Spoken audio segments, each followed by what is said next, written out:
You know, we were all wondering what would the future of AJ Styles be on SmackDown after Nick Aldis told him that he would have to go to the back of the line if he wanted to get another shot at the WWE Championship. Would he be traded? Would he send him off to Monday Night Raw? Would he end up going to NXT, perhaps? Now there's talk that, with this working relationship that WWE now has with TNA, that maybe we would see AJ Styles land in TNA one more time. Go back in time. But then AJ showed up on the show tonight, and he was wearing a powder blue suit jacket. And that right there should have told you something if you are a longtime viewer of WWE. And really, it's not even that long ago that it happened. But of course, harken back to a very famous angle on Monday Night Raw many years ago. AJ had that look in his eye, like he was going to go out there tonight, and he was going to announce to the world, that this was it. This was going to be the end of AJ Styles. He's come to the end of the road. Now, of course, you and I both know better. You know who doesn't know better? Cody Rhodes. That's who. And a funny thing happened. Sting retired early this year at Revolution. He had his final match, and Sting got to ride off into the sunset. The one thing about Sting, I love Sting. Sting is a cool guy and big baby face, one of the greats of all time, right? The franchise for so many years in WCW. But the one big knock on Sting is that he was gullible. Is that Sting was very stupid. Because time and time again, Sting allowed himself to fall into the trap that was set by Ric Flair and the Four Horsemen.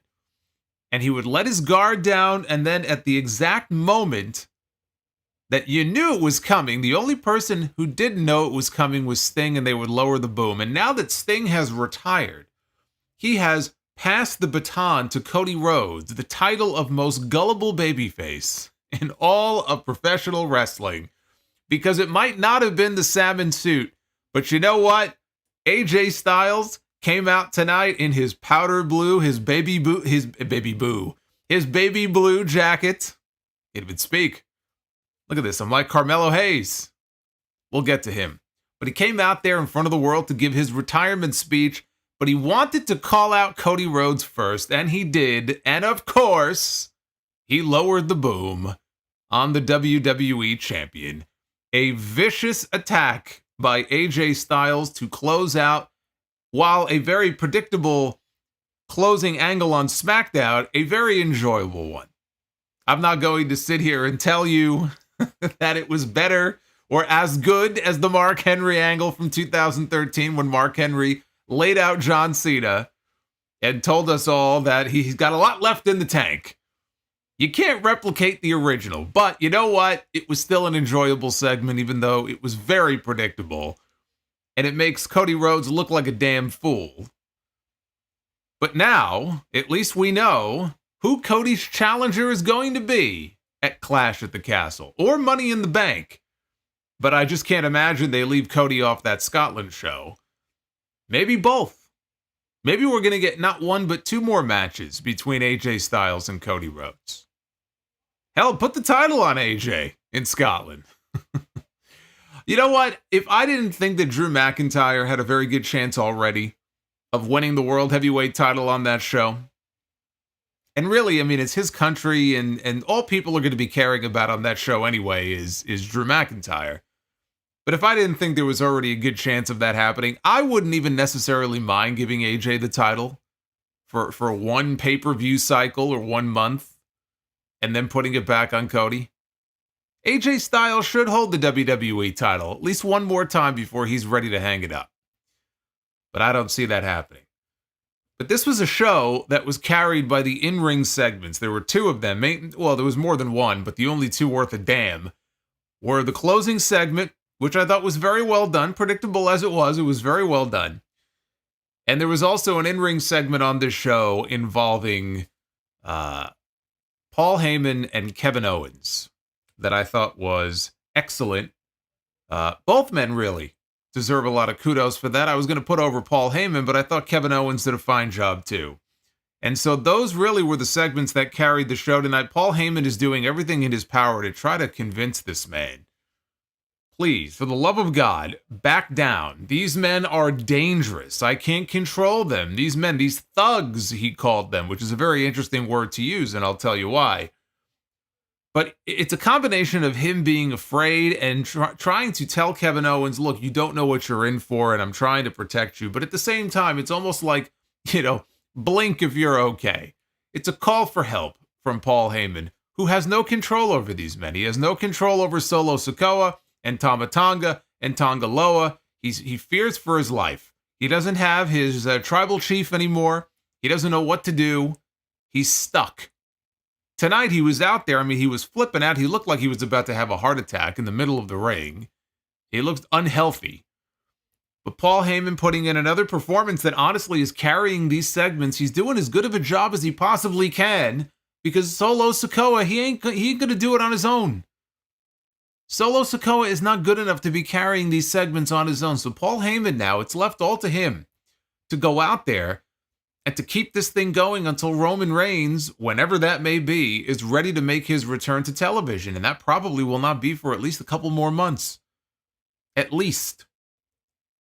Now, he's used to doing this because how many times did we see Paul Heyman when he was managing Brock Lesnar? Brock Lesnar would go away, and Paul Heyman would have to spend the next 5 or 6 months on TV talking about a man who wasn't even there. So it's not like he's not used to doing this sort of thing. He was doing it for the majority of Roman Reigns' run as champion. Because even Roman Reigns was not appearing very often.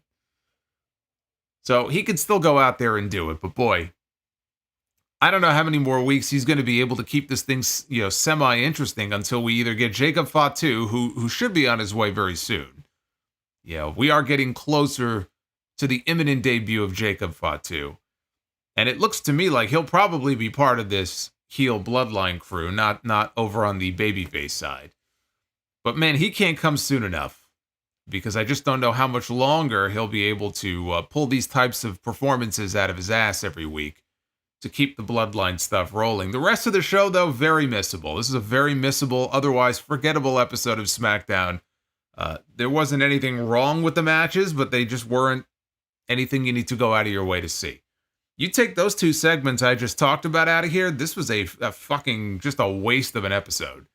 Thankfully, though, we had those two to hang our hat on, and that is what we are going to talk about, that and everything else here, because this is your Friday Night SmackDown review for May 31st, 2024. And do you know what that means? That means that this is the final stream for the month of May.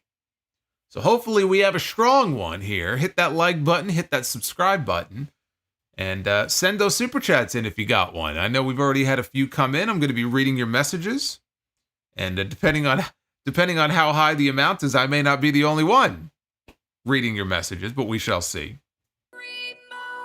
Oh, my goodness. It is Brie mode. The Juliet. Thank you for the $25 Brie mode getting us started here. But yes, send those super chats in, and I will be reading them as we go along and a little bit later on here on the stream. Let's talk about this SmackDown show here on this final stream to close out this month. SmackDown opened with Nick Aldis, the SmackDown GM, in the ring to introduce us to the new Queen of the Ring, Nia Jax, who beat Lyra Valkyria, damn near killed her, in Saudi Arabia last weekend. They had the crown. It was sitting on top of a podium in the ring, and she grabbed it. Nick didn't put it on her head. She came into the ring. She put the crown on her own head. Aldis went and left the ring to her. So off he went, and we had Queen Nia. She reminded us that by becoming Queen of the Ring, she has earned the right to challenge for the women's title at SummerSlam, which she has, in fact, earned that right. Oh, Benjamin. Another Brie mode. Benjamin Espinoza with the $25 Brie mode. And Ted Evans with the 5 gifted memberships. I know we had somebody else gift a membership earlier as well. Thank you guys very much. I appreciate that. It means a lot. 2 Brie modes. Look at that. 2 Brie modes in the opening. How deep are we here? 10 minutes of this stream here. Are you getting Siri tonight? So the way it's going to work is you will get, it's not Siri. It's not Siri, but you will, you may get some text to talk if it's 50 and above. Because if I did it for anything less, it wouldn't shut up. So that's how it's going to work from now on. But anyway, so Nia Jax is the queen, and she demanded the presence of the women's champion in the ring. She wanted Bayley to come out to the ring. So Bayley made her entrance. And it's one of these things with Def Rebel where, you know, the music starts and it's like they have to put some kind of quote at the beginning of the entrance music. It just doesn't fit for her. Like, I know when she and like Sasha were together, like the role models, right? That's where the whole role model thing, I think, started. But like, she comes out now and she's a babyface and it's got that little thing in there, role model. You hear like a computer, like role model. Like, does that need to be in there? Do we need that in almost every fucking song? Anyway, Bayley comes out. I'm getting into the weeds here now. Bayley comes out, and she makes it maybe, I don't know, halfway down the aisle, I would say, before she gets attacked from behind by Piper Niven and Chelsea Green. Piper throws her in the ring, follows her in, hits a running low crossbody. Chelsea then tells Nia that you don't have to worry about facing Bayley, because by the time SummerSlam rolls around, the new WWE Women's Champion is going to be Piper Niven. And Nia said, I don't care. I don't give a damn who the champion is, because whoever it is, I'm going to annihilate her regardless. That was it. Nia didn't really say a whole hell of a lot here. Maybe that was for the better. Not every segment needs to be an opening 15-minute talking segment.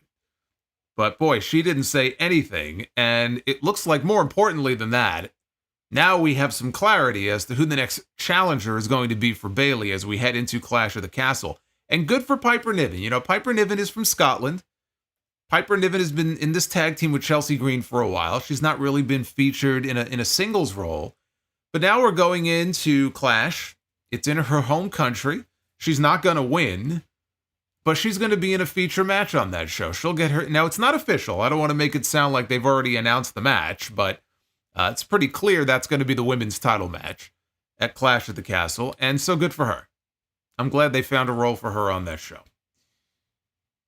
Backstage, we had our first look on the show at AJ Styles in his powder blue, his baby blue suit. And he walks into Nick Aldis's office. Actually, he was waiting for Nick when Nick came in. And he told Aldis, I would appreciate some time to address my future tonight. And Aldis told him, look, I have no problem giving you the time, but is there something you want to share with me? AJ told him, you know, it's hard enough to say this once, so I would rather just go out to the ring and do it out there. And Aldis said, okay, you've got your time.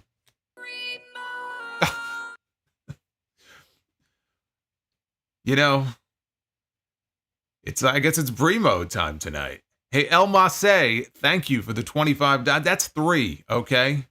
I don't know what the record is. I think the record might be 4, but hey, El Masse, thank you very much. I appreciate that. Did we have, you know, I just realized, I don't know if we had any of the QR codes tonight. I know on Monday they were still glitching out, and I think there was a QR code for the Howdy stuff. If there was one tonight, I didn't notice it. It's the amazing Gunther. Oh. Jerry Lawler loves Gunther, the Magnificent. All hail There he is. Gunther. There he is. Benjamin Espinosa donated $50 for Gunther the Great, giving my son Messiah a shout out. We love watching Live. Live. We love watching live. Come on, Arthur. Arthur is my British assistant. Arthur will be reading the $50 and above super chats from now on. And he's already botched it. But hey, Benjamin, thank you, man. Benjamin Espinosa with a $50 Gunther bomb. He's given a shout out to his son, Messiah. Says, we love watching live. Well, Benjamin and Messiah, I want to thank you for tuning in live. I hope you're having a great Friday night.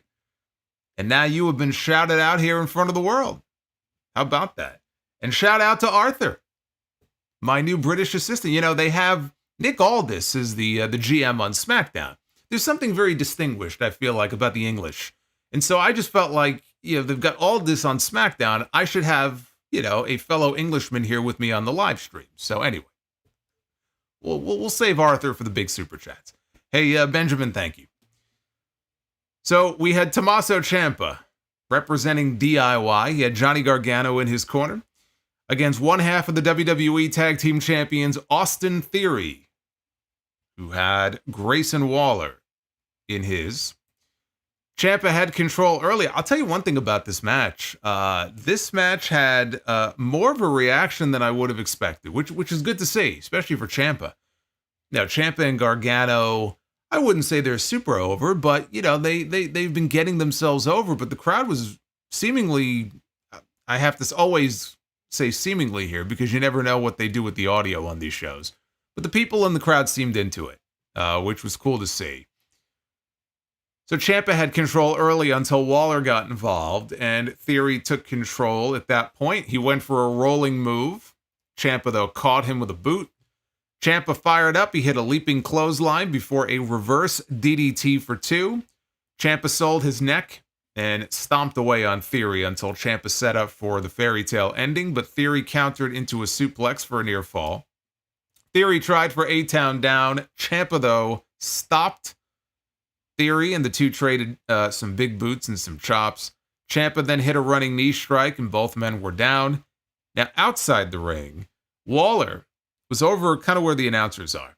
He was over on that side of the ring, and he overheard Wade Barrett made a comment that he didn't. I didn't even pick up on what the comment was, but evidently Wade Barrett said something that annoyed Grayson Waller, and so he turned around and started jawing at him. Mentioned that he helped make Austin Theory relevant again. That's the only reason why Theory is relevant, is because of the Grayson Waller effect. Now, Theory is in the ring and he's half dead. He's knocked loopy. He's in the middle of a match. But he overhears what Waller said and he's confused and he looks down. He goes, "What did you just say?" So while he's momentarily distracted, Ciampa sneaks up from behind and rolls him up and he gets the pin. It was actually a good match that they had. But they're already now teasing a breakup. And I say already, I mean, they've been together for several months now. But, you know, they won the tag team titles at WrestleMania. Not even a full 2 months ago. And they are already teasing a breakup of the WWE Tag Team Champions. And this right here, if they go through with it, this right here is why it was a dumb move to split the titles at WrestleMania. I was not in support of that move, remember. When it became very apparent they were going to do a ladder match and they were probably going to have one team pull one set down, another team pull another set down. I said it then and I still believe it now, and it'll be even more so if they start splitting teams up here. They are not strong enough in the tag team ranks individually to support individual tag team titles. So I would have much rather they keep the belts together, have one set of champs like the women who are allowed to float. But if they're going to break these two up, I mean, again, it just proves my point. You look at the tag team division here, it's not exactly robust. But they're already planting the seeds for a breakup. Now, Ciampa's win, you would think, would put DIY in contention for the titles, but they went later on and announced that next week it's going to be Johnny Gargano one-on-one with Grayson Waller. So unless they go 50-50, then it seems as if DIY is on their way to a tag team title match. Now we had Nick Aldis in the back, and he was speaking with Blair Davenport, the newest addition to the SmackDown roster from NXT, when Naomi walked in.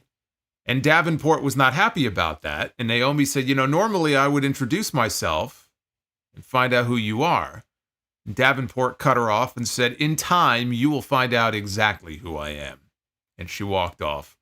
Aldis told Naomi, "Look, I know why you're here." Because Naomi had just come from the trainer's room where Bayley was hurting. And he said, "I know why you're here.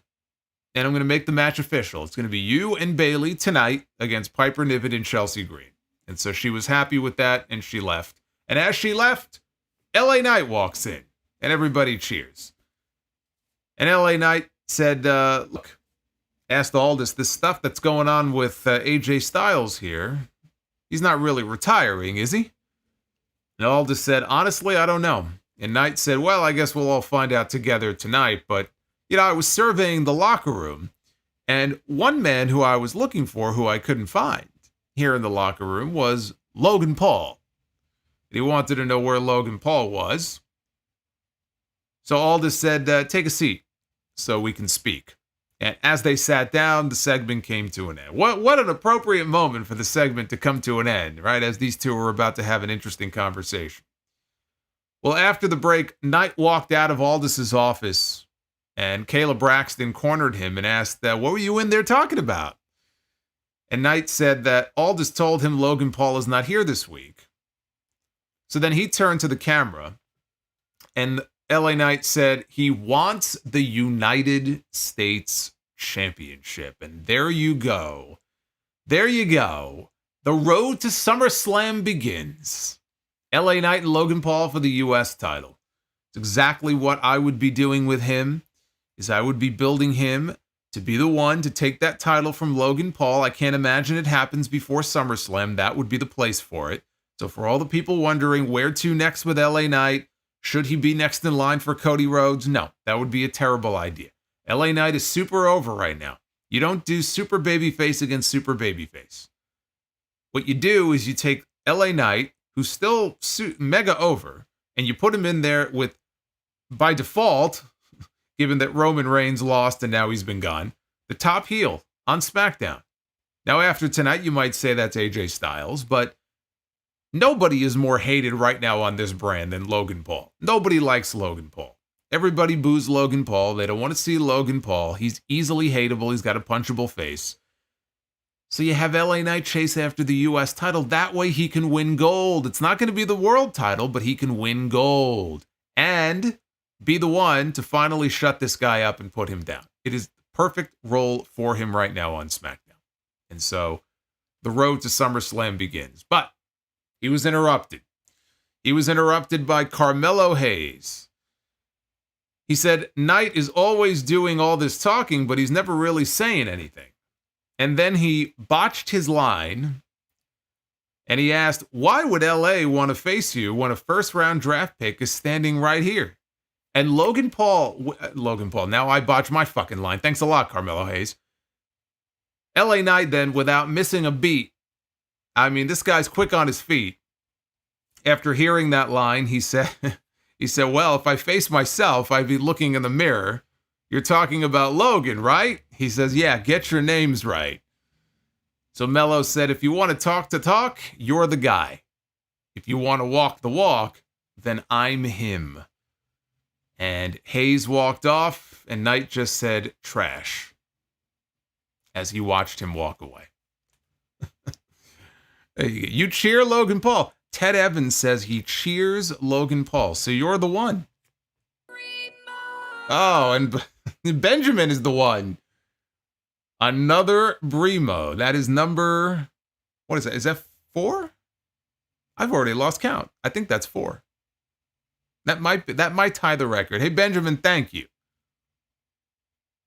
Man, Benjamin's going crazy tonight. I love it. Give me more. I love to see it. Thank you, Benjamin. Yeah, Carmelo Hayes fucked up, but hey, it's live TV. It happens. As long as he doesn't make a habit out of it. See, I fuck up on the stream. That's fine all the time. It's no big deal. You fuck up on Fox. You got 2 million people watching you. And yeah, I'm sure LA Knight was ribbing him for it when the segment was over. Not his proudest moment. Hey, Johnny the movie star. What's going on, Johnny? We had Andrade, who vanished recently. I hadn't even realized he was gone. But it feels like we haven't seen him in weeks. We had Andrade against the man who's been missing for a hell of a lot longer. I don't know where they dusted him off from. Apollo Crews was his opponent on this show, who looked into the camera. Okay, they came back from whatever the previous segment was, No entrance, of course. He was already standing in the corner. And the camera focuses on Apollo Crews, and Apollo is all excited here. Of course, it's his first SmackDown match in God knows how long. He's just excited to be on TV. And he looks into the camera and he says, he said, back on SmackDown, it's time to get that W. And he really believed it too. I didn't realize that the word loss is spelled with a W. So I learned something new here tonight. Andrade landed a drop kick, had a little bit of an awkward landing because he kind of fell on top of Crews. He followed that up with a back suplex and covered for a 1. All of a sudden, Angel walked down. Now, I should mention that they had highlights from earlier in the day. When Andrade arrived at the arena, Angel of Legado del Fantasma was there to greet him and tried to recruit him into Legado, and he got turned down. Andrade said, "Thank you, but no thank you." So now here comes Angel. And Andrade was distracted by this, and he got taken out by Crews heading into the commercial break.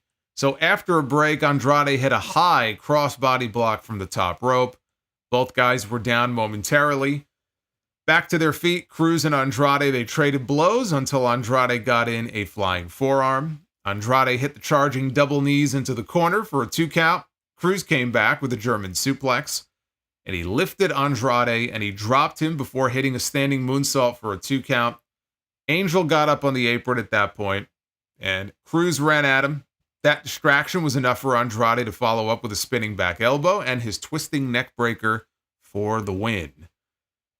And after the match, Santos Escobar walked out with the rest of Legado. So Humberto was there, and Elektra Lopez was there, and Escobar and Angel was there. And Escobar had a big smile on his face because he must have been told by Angel that it's in the bag. This man is going to join with us. So he was happy as could be. Only as Andrade walked down the aisle, he walked right up to Legado and kept on walking. He walked right past these men. And Escobar was not happy about that. He had a pissed off look on his face, and he was burning a hole through Angel. So that's a story right there that'll be developing, I'm sure, in the weeks ahead. Later on, after a break, I should mention, Angel walked up to Andrade in the locker room, and he was exasperated. He was just basically upset and said, "Why did you embarrass me like that?" But before Andrade could respond, Apollo Crews then attacked Angel from behind, started pummeling him until officials came in and pulled him away. So first, we had Dominic Mysterio on Raw. You go back many, many weeks. We had Dominic Mysterio on Raw trying to recruit Andrade into the Judgment Day, which did not work. Now we have Legado del Fantasma trying to recruit him into their group, and he's turned them down. You know, with his start and stop booking so far, I'm not so sure that he shouldn't join these guys. I think he would be better off if he did. Maybe that's part of the reason why it's been so start and stop, hot and cold with him so far. Maybe he should just say yes and join one of these groups. At least they get TV time. Now, as far as Apollo Crews is concerned, let me say something about this. Apollo Crews is very talented. He looks great. He's super athletic. Came into the company with a big reputation from the indie scene, right? Uha Nation. A lot of people were very excited to see what he could do when he came into NXT. And he is a former Intercontinental Champion. He actually had an Intercontinental title match at a WrestleMania one year. I think it was WrestleMania 37. So at least nobody can ever take that away from him. And then who was the guy they put him with? I already forgot. Sergeant Pepper. Who was the guy they put in his corner? Captain... The big guy, Babatunde. What were they calling him?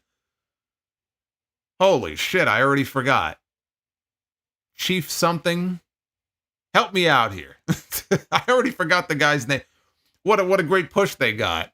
Anyway, that was the biggest push that he got during that period, and they've done nothing with him since. And it's odd to me that we're hearing so many stories about people's contracts coming due, right? We're hearing about Chad Gable's contract is up next week, and Ricochet's contract is up this summer, and all these people. Apollo Crews is the one who, if his contract were coming up, and I don't know what his status is, he'd be the one that I would say, run, don't walk. But I don't know what his contract status is. Ah, yes, Commander Aziz, thank you. Commander Aziz, Dabaketo, right. Yeah, Bash didn't have any idea either. Commander Aziz, he was released. Now, I'm aware of that. I just couldn't remember what they were calling him. What did I say, Sergeant Pepper? Where the hell did I get that from? Anyway, I'm dating myself now. But he's somebody who's been so badly damaged from the booking. There is no coming back from that. It doesn't matter. Even if Triple H all of a sudden wanted to do something with him and push him, it's never going to work. It's never going to stick. He has hit his ceiling. He will never go higher than that in WWE. So if his contract was coming due, and I don't know if it is or not, but if it was, he's somebody who I think could have a ton of success on the independent scene and would do very well for himself elsewhere. A lot better than he's been doing in WWE. He's somebody who I would encourage to leave and go somewhere else, reinvent yourself, maybe pull a Drew McIntyre, and then one day come back, maybe an even bigger star than you were when you left. Because no matter what they do with him in these next few weeks on SmackDown, at the end of the day, that's about as good as it's going to get for him. I hate to say. And it's a shame, because he's a talented guy. But he is on the fast track to nowhere in this company. That much is clear. We had footage that was shown of Tama Tonga losing to Randy Orton. That was last week in the King of the Ring. Backstage, Solo Sikoa was giving a pep talk to Tama Tonga and Tanga Loa when Paul Heyman approached. He said he's been doing a lot of thinking about how he can better serve Solo while he's in charge. He said when Roman Reigns was around, there was a lot of violence in the Bloodline, but it was to protect the Bloodline. It was to protect the family. It had a purpose. But all he sees from Solo is recruiting men who perpetrate random acts of violence without any... Speaking of random acts of violence, Alex with the $25 Brie mode, and that ties the all-time record. See, Alex has just set sound off history. Or tied it, I should say. Thank you, Alex. I'm going to get to your message in a little bit. But Heyman said, Solo is recruiting men who perpetrate just random acts of violence without any strategy at all. Heyman said they need a strategy to put Cody Rhodes in check for when Roman Reigns returns. And Solo insisted that we have Cody Rhodes in check and he doesn't even know it. And Heyman said, who's this we that you're talking about? And before Solo could give him an answer, Kevin Owens' music played out in the arena. That interrupted. And Solo told Heyman, go out there and fix it. Could the we be Jacob Fatu? Heyman keeps calling, Heyman has called these men, I think he did tonight in his promo later, he referred to these men that Solo has brought in as thugs. Jacob Fatu, I believe, is the only member here, and he hasn't come in yet, but he would be the only member who's actually done hard time. So it could be, again, it could be a foreshadowing of what's to come, him using certain words. Some of the things they say and do are intentional. They're not random. So again, is he referring to Jacob Fatu, or is the we The Rock, who we're not going to see for a while? But we've had little references to the real, the tribal chief and stuff. And now he's talking about we, but he's talking about Cody Rhodes. And we know that The Rock, the last time we saw him, made it very clear to Cody that when I come back, whenever that is, whether you're the champion or not, I'm coming after you. He's already said that he has made Cody his target. And if they are going to do a Bloodline Civil War, possibly, we have Roman Reigns on one side of that war, and we could have The Rock pulling the strings on the other. It would make sense. So that's really the only question here. Is he referring to Rock, or is he referring to Jacob Fatu? And that will depend on which side of the aisle Fatu debuts on. Is he with them, or is he against them? We don't know yet. It feels to me like he's going to be with them. But until we actually see him on TV, we don't know. But Kevin Owens was out to the ring He said last week he flew all the way to Saudi Arabia to make sure that he had Randy Orton's back. And what a friend he is. You know, I mean, that's a long flight. I've seen people say it's like 30, I don't know if it's 30 hours or 15 hours or what it is, but I'm sure it's a long flight that I would not want to be on. This man got on a long-ass flight to Saudi. Didn't even have a match. He just went there to save Randy Orton. That's a friend. That's a real friend right there. Even I wouldn't do that. I would just say, fuck it, let him rot. I'll have his back when he comes back to the States. You're not getting me on that plane. So Owens said that over the last few years, Randy has had his back. And Owens said that Orton didn't really lose the King of the Ring final because his shoulder was up off the mat. Orton, by the way, was not on the show. And when he mentioned that Randy was not there, people booed because they were hoping to see Randy Orton. But Triple H did say when he announced that Randy would get another shot at Gunther, he did say that Randy, he's gonna take a minute or two before he's feeling better. So I thought they would do Orton and Gunther at Clash at the Castle. Now it really just depends on when Orton comes back. We're going to get the match. It's just a matter of, do they do it at Clash or do they do it at Money in the Bank? I would imagine that they would want Gunther on Clash at the Castle. Doesn't have to be against Randy Orton, though. But we still have a few weeks. It's always possible that Orton could pop back up on TV next week. But as Owens was talking, Paul Heyman emerged. He did his ladies and gentlemen, and he came out. And Heyman said that he was out there to talk to Owens because he feels like there's a mutual interest that he could serve. Oh, my goodness. Oh, boy.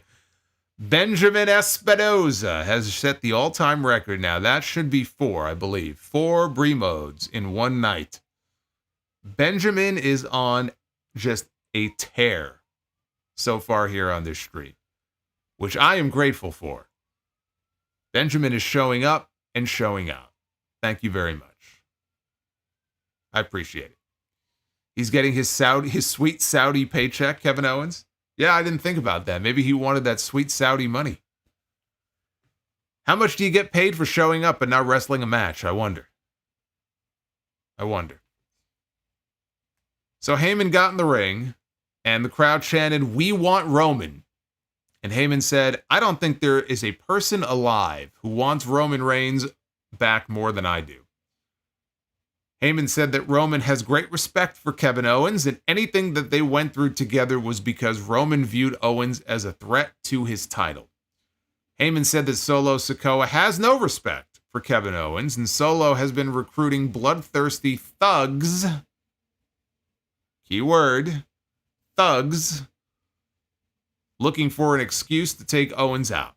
Heyman told Owens that if he keeps calling out Solo's name, those guys are going to do something really bad about it. And he asked Owens, he begged him to back off the bloodline. Owens asked Heyman, "Are you really trying to help me?" He asked Heyman, "How could you think that I could ever trust you?"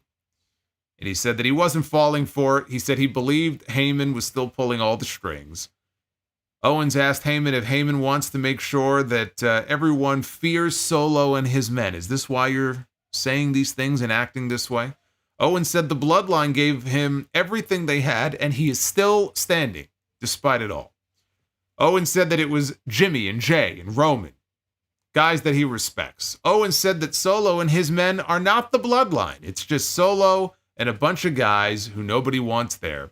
And he promised to keep fighting them and rid them from WWE. Owens said he didn't want, nor did he need Paul Heyman's help. So now Heyman has realized that this man he's not listening. Heyman looked terrible in this segment, by the way. It's the makeup that they did on him. I mean, he looked almost jaundiced here in this segment. But he looked very unhealthy. Which fits, I guess, because that's what he's trying to portray. Again, at one point, I thought he was going to keel over and have a heart attack. I thought he was going to grab his arm. I thought that's where the segment was going, maybe. He's under so much stress, he's going to just fucking keel over. But Heyman said, okay. He says, maybe I'm not trying to help you. Maybe I'm trying to save you. And he said, look, I've met your kids. You've met my kids. Okay, we've met each other's kids. And he mocked the idea that I'm not allowed to redeem myself.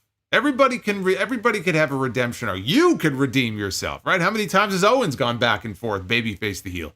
But I'm not allowed to redeem myself, he said. He said, oh, let's not listen to the Hall of Fame wise man. And he sounded like he was cracking under the pressure. And then he screamed, why won't anybody listen to me? And as he's screaming this, he accidentally struck Owens in the arm with his microphone. And the fans in the crowd proceeded to chant, you fucked up, which resulted in Fox just muting all of the audio for about 10 seconds straight, 10 to 12 seconds. Couldn't hear anything. Owens stepped toward Heyman at that point like he was about to attack him when we heard the Bloodline's music. Out comes Solo, Sikoa, Tama Tonga, and Tanga Loa.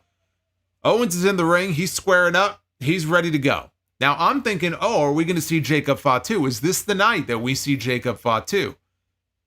And Owens is squaring up, and then he looks behind him because he was waiting for somebody, and who he was waiting for were the Street Profits, who were wrestling Tama Tonga and Tanga Loa up next. So, of course, they come out. They're all standing together in the ring. All six men brawled. Solo and Owens, they fought off through the crowd. Heyman was great here. Paul Heyman was fantastic. Again, he's been great in most of these segments since Roman has left, and he has to be. As I said before, he's the one who's really carrying these segments now. When we had the OG Bloodline, that's really where Jey Uso came into his own as a personality. Before, he was just one half of the Usos. You know, it was Jimmy and Jay. He didn't have his own identity. When his brother tore his ACL in the ladder match at the Warehouse WrestleMania, the COVID Mania, Jimmy got hurt, and it was a devastating injury. And I remember at that time, thinking, well, it sucks for Jay, because when these things happen, what usually happens to the tag team partner, right? They may not even get used on TV. What the hell are they going to do with Jey Uso? The best thing to happen to Jey Uso was Roman Reigns. When he came back, Roman took him, and he's got Roman to thank for it, because Jey Uso now is a superstar in a way that I don't think anybody ever would have expected. But Jey Uso could carry these segments, right? Each member of the Bloodline developed into a great character, whether it was Jimmy, Jay, Sami Zayn, Roman himself, Heyman. Solo didn't say anything, but even just him standing there, right? They all had their own personality that they developed, and they could carry those talking segments and those backstage segments. Solo Sikoa, he can't do that. He can't. Or at least he hasn't shown an aptitude for it so far. Not in the role they have him playing. When it's him and Tama, and we haven't heard Tama grunt, since that first time, the Tama Tonga grunt. Yeah, whatever the hell that was. Thankfully, that was a 1 week thing. So you're not going to get these guys to show up on TV and carry a talking segment in the back. Heyman has to be the one to do it. There is no Jay, there is no Jimmy, there's nobody else who can carry the slack while Roman is gone. How much longer can he do this, and can they keep this interesting? That's also where I think Jacob Fatu, if he's going to join this heel side of things here, will be invaluable. Unless they bring him in as the Samoan Savage and he doesn't speak, which I think would be a waste. He can carry himself. He can carry himself like a leader. The role that Solo is in right now is the role that Jacob Fatu realistically should have. And I don't know if he's going to be in a role like that, and maybe eventually he'll end up in a leadership position. I don't know. But there's only so much that Heyman can do. But I think he's done a tremendous job here of trying to make these guys out to be dangerous. These dangerous, uncontrollable thugs, like he said. The way he goes out there and sells it, it's perfect. These guys have done nothing. Realistically, these three men have done nothing to make themselves out to be feared in that way. Heyman is the one who puts it over the top, which just illustrates the importance of a wrestling manager. And I know Heyman doesn't like calling himself a manager. Heyman has said that he doesn't like calling himself a manager because he can't be the best of all time. Because the best of all time is Bobby Heenan. So if he can't be the greatest of all time at something, he'll just create a whole other category for himself. And that's where the whole wise man advocate thing comes from, which is smart. Smart for him to do that. But it just goes to show you how valuable a wrestling manager can be. For so long, the role of wrestling manager was abandoned by Vince McMahon. It was just this old concept, and they didn't believe in it anymore. You'd have valets. Not like there were no managers, but there was no real focus on them. Paul Heyman is the one, in the last 10 to 15 years, who brought back into focus just how important the wrestling manager can be. And he shows that every single time he goes out there in one of these segments. But he's stuck. This is a cry for help as much as anything. Paul Heyman is stuck. He doesn't know where to go, and he does not know who to turn to. He's trying to turn to Randy Orton and Kevin Owens. They're not buying what he's selling. And that's the story here with him. I don't know when Roman Reigns is coming back. I would imagine it would be either at SummerSlam or in the lead up to SummerSlam, but I don't know. Nobody knows. Nobody knows when Roman Reigns is coming back. But if Solo and his men eventually put their hands on Paul Heyman, and I have to assume that they are building to them putting their hands on Heyman, whether they follow through with the attack or not, I don't know how they're going to work it. But I can envision in my head a segment on TV where they either beat up Heyman or they're about to beat up Heyman.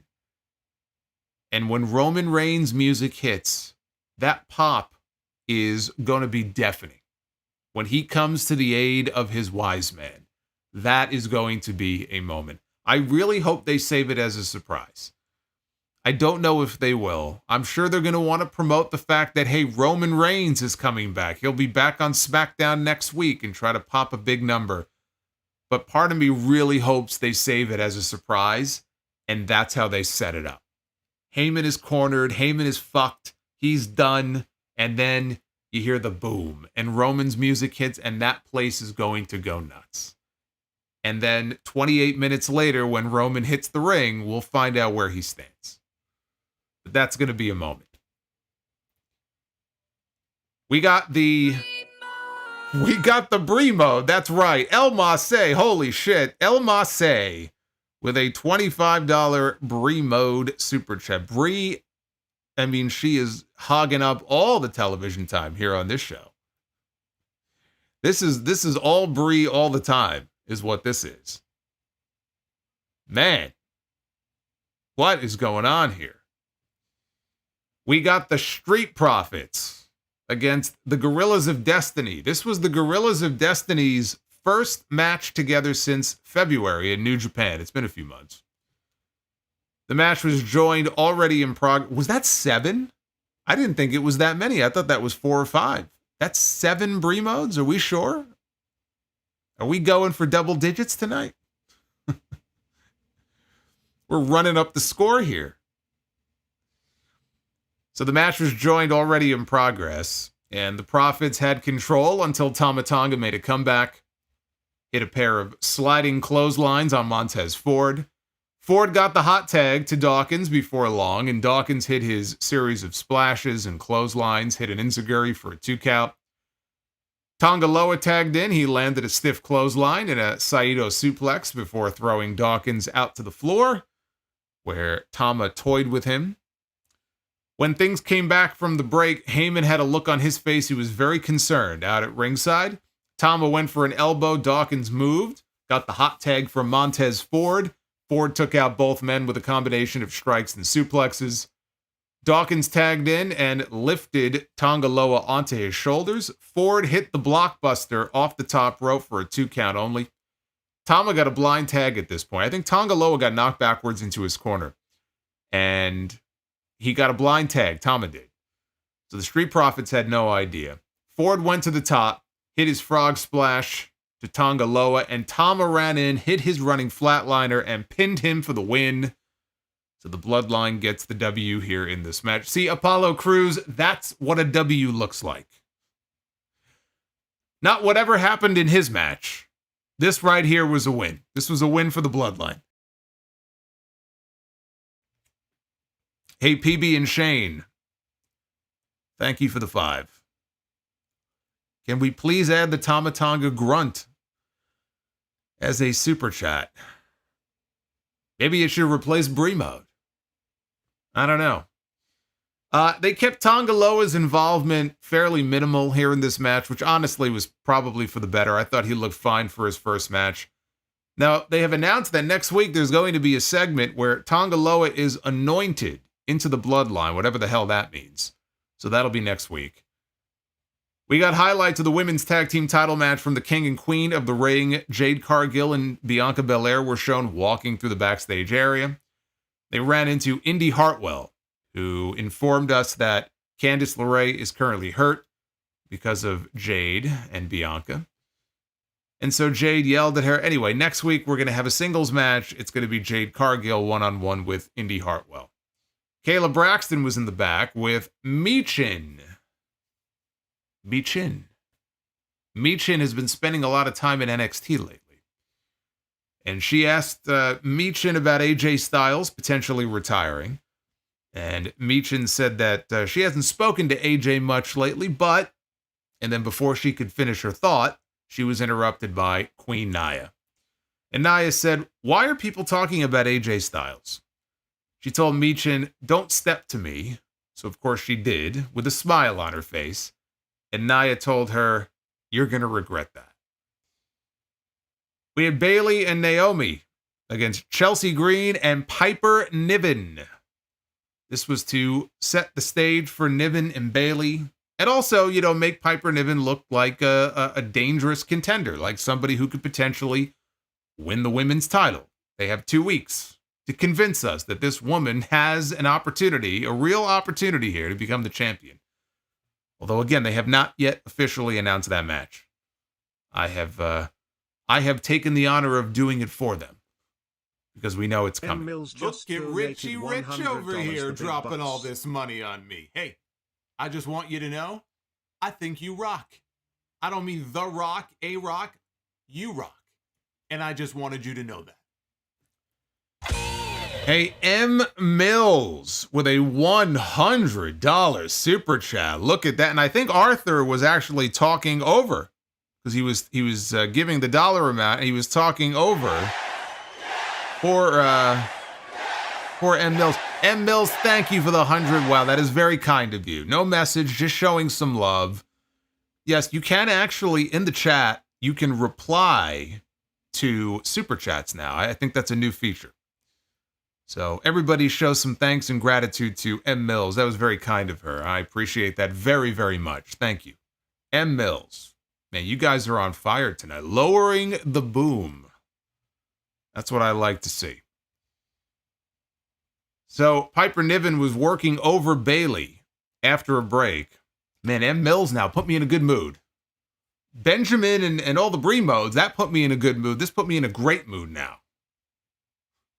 This is how you want to end the month, right here. You want to end the month on a high note. That's what we're doing tonight. So she was working over Bayley. Naomi got tagged in with Chelsea and spiked her, and then went up top, hit a crossbody block. Naomi drop-kicked Niven off the apron, and then drop-kicked Chelsea and landed the split-legged moonsault for a 2 count.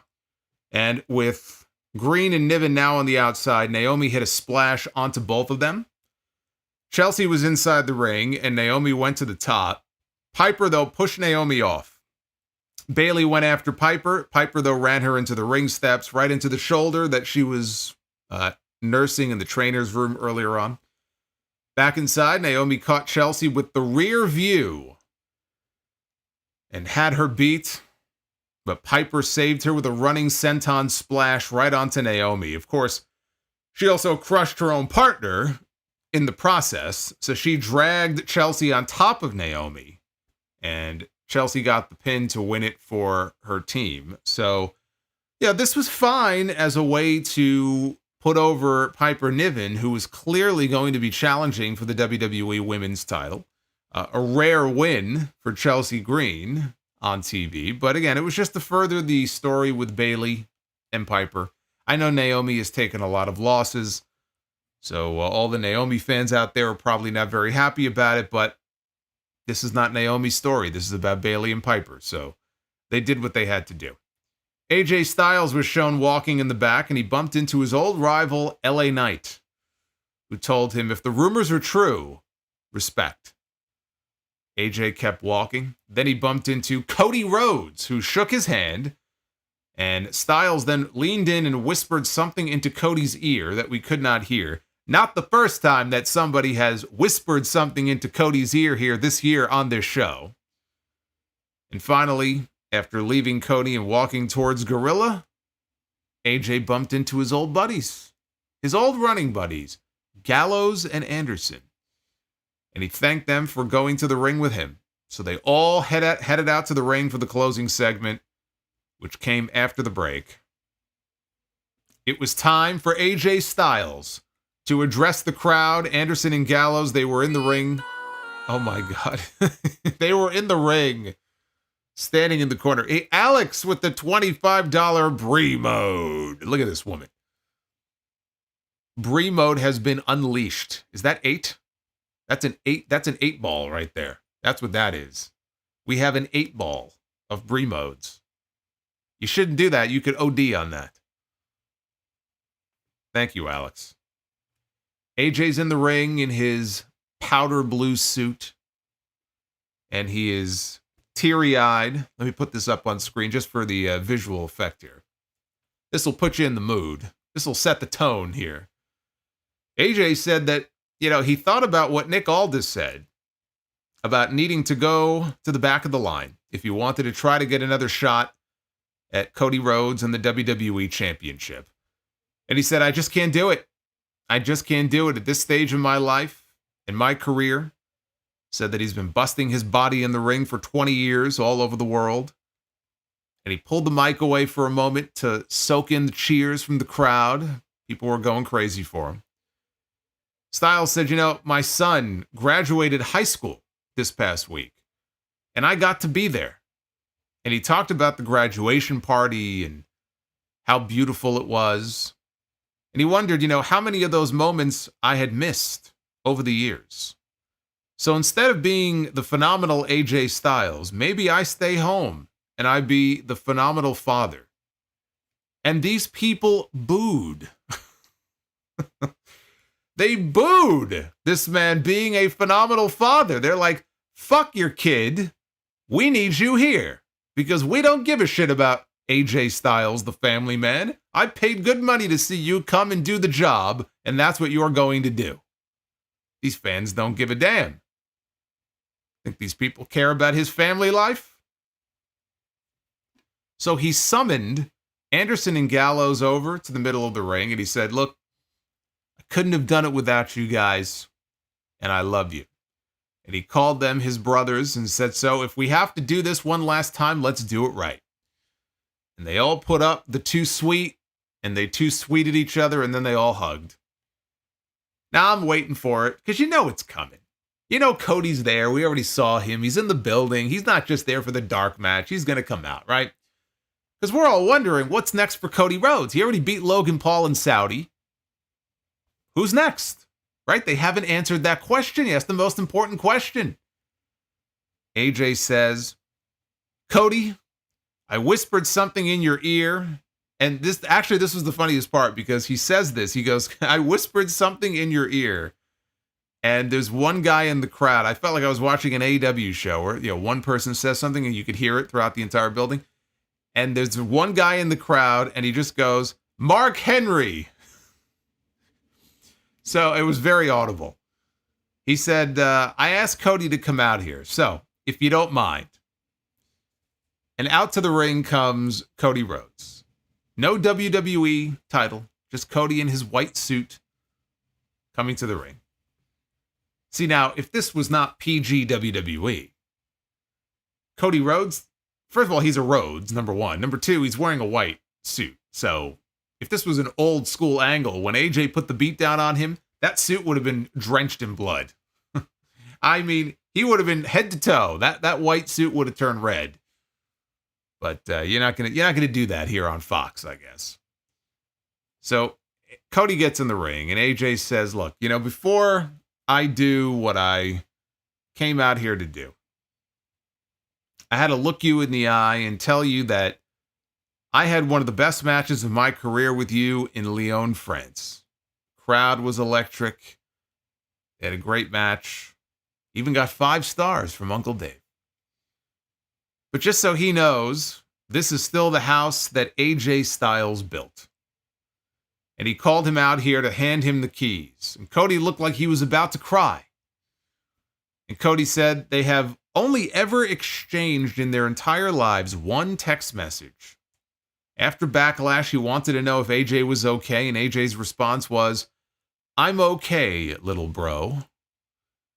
Cody said on behalf of himself in a locker room that he was a big bro for. Thank you very much, AJ Styles. And the crowd cheered, and AJ threw down his microphone, and the two of them embraced. It's just a heartwarming moment here in the middle of this ring. And then Cody raised AJ's arm. He raised his arm to this side of the ring. He raised his arm to that side of the ring. He raised his arm to that side of the ring. And as he's raising AJ's arm, sure enough, AJ Styles clotheslines the fuck out of Cody Rhodes. And he lays a vicious beatdown on this man. And the crowd, of course, the crowd is reacting in the way that you would hope they would. They're shocked. They're screaming. People are screaming. I'm sure that one guy in the crowd who shouted Mark Henry is just shaking his head going, this guy will never learn. So he throws Cody out of the ring. He removes the top part of the ring steps, throws him aside, right? So now we just have the flat part of the ring steps. All while Gallows and Anderson, they briefly cut to the aisleway because you're thinking, where is the cavalry to come out and try to separate these men? Anderson and Gallows were in on it. It was all ruse. It was all set up. They're in the aisleway holding back Nick Aldis and all the referees who are trying to come out to save the day. So Cody, he bounces Cody's head off the ring post, and he's standing on top of the ring steps with Cody, and he sets him up for a Styles clash. Now, for a moment, I did think that he was going to give him a Styles clash on the steps. Now, he was standing right on the edge of the steps. So as I'm looking at this, I'm thinking, wait a minute, this is a terrible idea. Because think about it. Like, if he hits him with a Styles clash, it'll be Cody's head, and his head and neck will go like that on the edge of the steps. That would be curtains for Cody. You can't do that. So no, he didn't give him a Styles clash on, face first on top of the steps. He dove off the steps, and he gave him a Styles clash on the floor, and that is how they closed out the show. So this was a great segment. Was it predictable? Yes. Was it as good or as shocking as the first time they did it with Mark Henry? No. You can't beat the original. But it was still a very well done angle, despite the fact that you could see it coming. And look, there were fans in the crowd who probably couldn't see it coming because maybe they're a newer fan. Maybe they're a younger fan. They have no knowledge of the Mark Henry angle from 2013, 11 years ago. But I feel like if you are old enough, even if you were not a WWE fan back then, and you have no concept of the salmon jacket or any of that stuff, it was still a predictable angle. I mean, they built it up throughout the entire show, and you had to know that's how it was going to end. Of course, Cody Rhodes, being the dumb babyface that he is, he fell for it. But it was all to set up a rematch, presumably for Clash at the Castle between these two men, because I can't imagine Cody will not be on that show. You could get 2 matches out of it. Now that they've put some real heat on this, they could get a match at Clash, and you know what? Even better. Here we are wondering, how are they going to bridge the gap between now and SummerSlam? If the goal is to do Cody and Randy Orton, or if it's to do Cody and Rock, there's some big match in mind for Cody Rhodes, and I can't imagine who else it would be if not one of those two. But what do you do with him before we get there? You got 2 pay-per-views between now and then. You've got Clash and you've got Money in the Bank. What are they going to do with Cody Rhodes? Well, here's the thing. In Scotland, Cody is not going on last. People aren't going to care about Cody so much as they're going to care about the World Heavyweight title on that show. So you can do Cody and AJ. I mean, hell, you could open the show with them if you want to, but you could do Cody and AJ on the undercard and not have a clean finish. You could have a draw. You can have a no contest. You can have some kind of finish that necessitates one more match. I would not beat AJ in Scotland and run it back for a third and beat him 3 straight at Money in the Bank. That's just stupid. So I actually think it would make more sense to do a finish like that in Scotland. Maybe a disputed finish. Something that necessitates one last match with a stip at Money in the Bank. You blow the feud off there. You get 3 matches out of the program. Now next up is SummerSlam and whatever that big match is going to be for Cody Rhodes. That's what I would do. And as great of a match as they had in France, if they want to do 2 more, sign me up. I don't mind. They had a great match. I'd love to see them run it back 2 more times.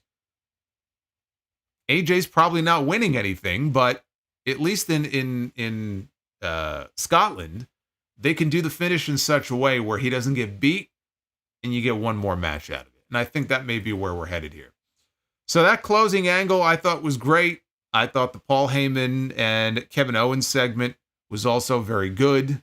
The rest of this show, very missable. If you didn't see SmackDown, you don't have to watch anything else. You really don't. There's really nothing else on this show that you need to go out of your way to see. It was really carried by those 2 segments. This was not the best episode of SmackDown or the most exciting episode.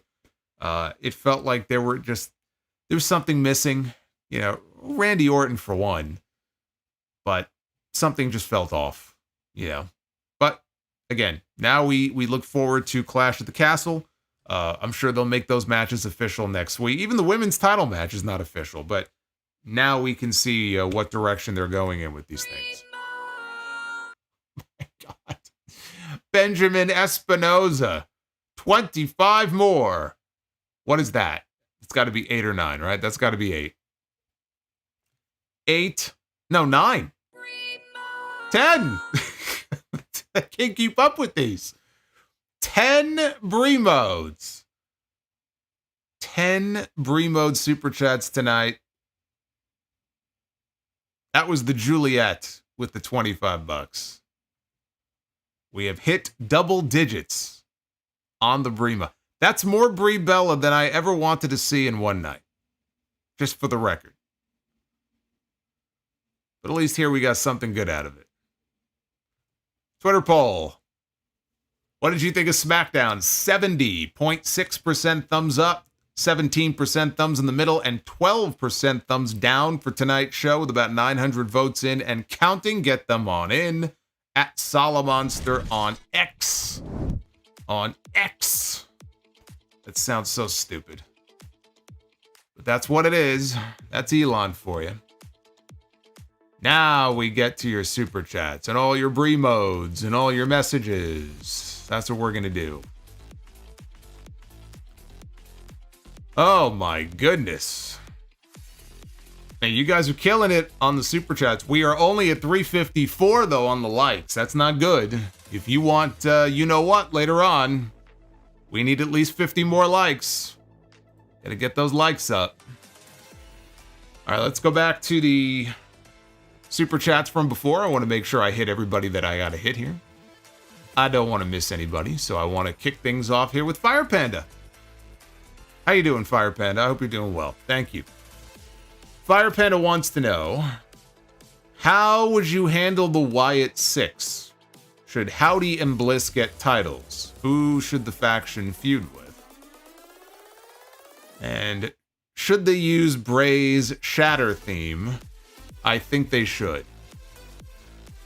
You know, his Shatter theme is very good, and it's a shame that they didn't have a chance to use it very often, so I wouldn't mind that if they used it because we didn't get to hear it very much. And clearly Bray liked Code Orange. I mean, he was a big fan of their work. So, I don't know. I mean, I don't know how people would feel about that since it was his music, if they co-opt it and they use it themselves. I would like it. I like the song. As far as what to do with them, no, I would not put titles on Bliss and Howdy. Not right away. I'm sure Alexa, when she comes back, will be champion at some point again. But no, I would not put titles on them. Certainly not right away. I don't know if they're going to be heels. I don't know if they're going to be baby faces. My guess is they'll be heels. They'll target a baby face. I don't know who it's going to be. It should not be Cody or the world champion. You know, we talked before about Bobby Lashley, because Bobby Lashley was going to be Bray's opponent at WrestleMania before Bray got sick last year. Bobby's out right now with an injury. I don't know the nature of the injury. I don't know how serious it is, if he's going to be out for very long. So they could do that. I mean, they could do something with Bobby Lashley and the Street Profits, So you got faction on faction. And then you got, again, the Bray connection where he was going after Bobby last we saw him. That might be the way to go. I mean, whoever they're going to work with, they have to win. They have to beat them. So that would be my first thought. But I don't know. I don't know. Until we see which side of the aisle they're on, which brand they're going to be on. We don't even know what brand they're going to be on. Are they going to be brand specific? We don't know. So it's kind of hard to answer that question.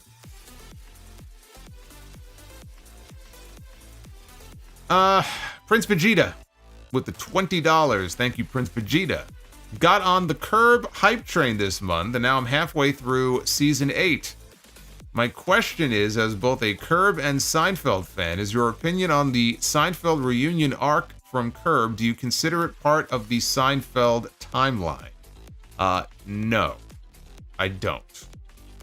I don't, because if you remember, Larry David's ex-wife on the show, Cheryl, as that character is part of the reunion, and it's just weird. Like, it doesn't fit into the Seinfeld world. Like, it's not part of that timeline. I enjoyed that whole season-long storyline, but I don't consider it part of the timeline. Donnie Yasu, do you ever feel Survivor Series will become the Big Four status show that it used to be? No. I think it's been replaced by Money in the Bank. I think it's the Big Five now. But if it had to be 4 only, I still think it's Rumble, Mania, SummerSlam, and Money in the Bank. Just in terms of prestige and how people, I think, perceive it. I just feel like to the current audience, Money in the Bank is a much bigger deal than Survivor Series. I'm a longtime fan. So I know the history of Survivor Series and what it used to be. And I know that Survivor Series is their second longest running major show behind WrestleMania. So in my head, it's always the Big Four. But I think today, and I think to the majority of their current audience, if you said, what do you think are the 4 biggest shows? I think they would say Rumble, WrestleMania, SummerSlam, and Money in the Bank. I mean, you might get some people who say Elimination Chamber, but I don't think most of those people would say Survivor Series. You know, War Games helps because it gives Survivor Series a staple again, like it used to have the elimination matches. So now it has something. But I still don't think it's there yet. The Real CS. I'm under the mindset that not only should Roxanne and Jordynne Grace main event Battleground, but they should put the belt on Jordynne and have her defend it for a few weeks with Roxanne winning it back in TNA. I think that's a great idea. And I tell you what, you know, there are a lot of people who are dismissing that idea. I would not dismiss that idea at all. I think there's absolutely a chance that happens. And I know that it would be the antithesis of everything that WWE stands for and the way that they have done business before. But it's a new era. And it's NXT. It's not the main roster. So I kind of feel like they're a little freer to do things down there than they would be maybe on the main roster. Clearly, this working relationship is ongoing with NXT and TNA. And there's already talk that there may be NXT talents appearing in TNA in the next several weeks. Would not shock me. If it were me, I think I would do it. I think I would pull the trigger on it. The only reason I think they may not want to is if the talk is Julia coming in July. And I don't like this idea because I just think it's the same thing with Mercedes in AEW, where she had her very first match was a title match. How do you do that in a company that has rankings? Whether you have rankings for that title or not, in a company that has rankings, how do you justify signing someone, bringing them in, and gifting them a title match in their first match, right? It was stupid when they did it there, and I think it would be stupid in NXT if they did the same thing with Julia and brought her in and on her very first night had her win the title. She's going to win the title. She's more than deserving of winning that title. But she shouldn't win it in her very first match. And it sounds like they're hell-bent on possibly doing that. If that's the case, they may not want to beat Roxanne, and they may want to let Julia be the one to beat her. But if it were me, shit, put the belt on Grace. Put the belt on Grace and then send Roxy over to TNA and let her win it back there. I don't think there's any harm in that at all. I think it makes things more exciting for the fans and more unpredictable. He also says, don't see it happening because there is not going because they're not going to put the title on someone who's not even under contract. Well, again, traditionally they would not do that, but I think that with the relationship they have with them and the respect they have for Jordynne Grace, they're big fans of hers. You know, Shawn Michaels even said he was jealous of Triple H when he brought her into the Royal Rumble in January. Like, he was like he wanted her in NXT, and that's why they brought her in. Her contract with TNA is apparently up next year, so she's not going anywhere for a while yet, but do I think she's going to end up in WWE in 2025? Yes, I do. Yes, I do. The Juliet with the $25. Now, I believe that might be the first Brie mode that came in, if I'm not mistaken. I think that might have been the first one. So, the first of 10. Nothing will ever top Mark Henry. Off! It's a direction you can fuck. A Barry telling us where we can all go with the $23. Look at him in that ridiculous cowboy hat. Some people can make the cowboy hat work. Rock is not one of those people. He couldn't make the fanny pack work, and he can't make the cowboy hat work. But the Juliet says nothing will top Mark Henry, but WWE did their best college try. Also, Cody was in... Oh my God. 11. I hope you're keeping 10. I hope someone is keeping score here. 11. That's number 11. You know, you do realize that when Brie, I think this goes back to Total Divas, when Brie would shout that she was in Brie mode, I think it meant that she was like shit-faced drunk. That's 11 Brie modes. I mean, that's like blackout drunk is what that is. That's like, that's what that is. But the Juliet says Cody was in WWE in 2011. He should be wise to AJ. Also, breaking news, Tyson versus Jake Paul is postponed due to an ulcer. Yes, or what they claim is an ulcer. I did see that, though. Apparently, Mike got sick on a flight, and I guess claims that he had an ulcer, and it's been aggravated by the training that he's been doing, so they have advised that he take a few weeks off from training, and then they'll get back to it. You know who that's good news for, though? That's actually good news for AEW. And I'll tell you why. Because AEW is doing their residency in Arlington late July. They're going to be at that esports arena for, I think, 5 weeks in a row. That first week in Arlington, I think there's two things. I think the MLB All-Star Game is actually at the stadium in Arlington that same week or a few days before. But that week would have been the Jake Paul-Mike Tyson fight at Cowboy Stadium. And whatever PR AEW would have tried to get that week for their own stuff, I mean, it would have been drowned out by the Tyson-Jake Paul stuff.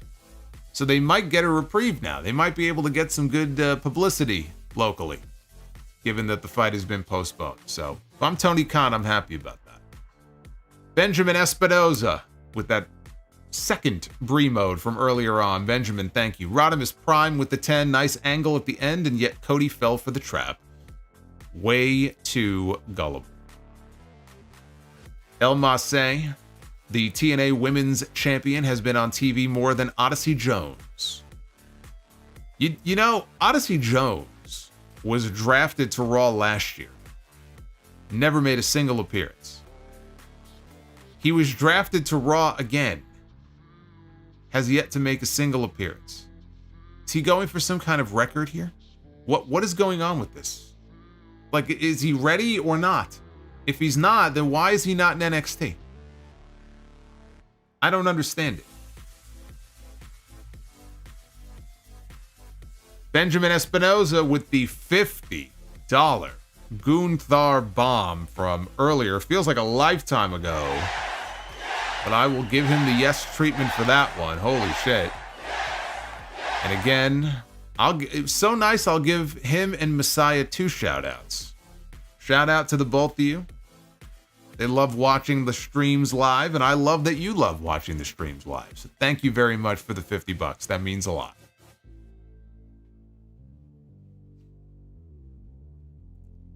Daddy Ugarte says he was designated for assignment. You know, maybe we could use Odyssey Jones on the Mets. Maybe he can actually help us out. If he's not going to wrestle, maybe he can pitch. How's his pitching arm?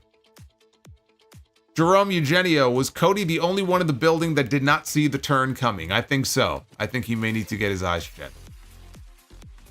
I think he's the only one who didn't see it coming. Benjamin with another $25 super chat. Thank you very much. Prince Vegeta 95. I just hope Anderson and Gallows have nothing to do with this program. They have massive go-away heat with me whenever I see them. They are useless. The fact that they were out there tells me they're going to be part of this angle. The only question is, does Cody get any help to help fight them off? Alex with 25. Brother Solo, are there any Attitude Era or Ruthless Aggression Era stars that would fit perfectly in today's era? Yeah, I mean, plenty of them. I mean, I'm not going to name one or two. I think there are plenty of names from that era that would fit now. Had things gone differently and they were alive and of age to still be wrestling and active, I think a Chris Benoit, Eddie Guerrero, especially Benoit in today's age. Imagine Benoit and Gunther like at a chop fest. He would have fit right in today. You know, him and Eddie, and what other Ruthless Aggression stars? We know Brock, obviously. Edge. Yeah, I mean, any of those guys. Attitude Era, you want to go back then? Foley would have worked in any era. You know, Mankind would have fit either as a heel or as the lovable babyface. Rock, Austin. Would Austin have had to tone down the profanity? Yeah, but he still would have been a big star. Undertaker, Kane. I mean, these characters, they're timeless. These guys would fit in most eras of wrestling. Depending on the era, you may have to tone down some stuff, sure, but they would still fit. Benjamin again with the 25. Man, Benjamin, man, you are a beast. El Masse, you as well. Not to be one-upped. Hype Man Slimy. I'll change my name to Ted Cruz to make you laugh. Please don't. I like Hype Man Slimy, actually. I think that's a much better name. That's what Ted Cruz should call himself. He is very slimy. He also says, I've been wondering for years, how old are you? Well, you'll still be wondering. Hype Man Slimy is going to be wondering here. How old do you think I am? That's the question. I'll let you chew on that. Channel 1107. Give Bobby Lashley the same advice as Apollo? No, because I think Bobby's in a good spot. Could it be better? It could always be better. But Bobby's not in a terrible spot. Apollo Crews has never been in a good spot in this company. Never. Even when he got that push and he was the Intercontinental Champion. And they had him doing the accent and he was playing a character on the show. They've never used him right. You know what would have worked with him? He's very athletically gifted. Maybe not the strongest promo. And I think he's a good babyface, but I kind of feel like him in the role of I'm better than everybody else, man. I'm like God's gift. I can do things athletically in this ring that nobody else can do. And him just walking up to guys in the back and like bullying them and just acting like he's got the biggest chip on his shoulder. Yeah, he doesn't have to be out there playing a character like with an accent and dressed up like some gladiator or however they had him all dressed up. I mean, you don't have to do that sort of thing. You know, he could have been a more a character on a more human level that exploited the fact that he just thought that he had gifts that other people didn't. I'm better than you.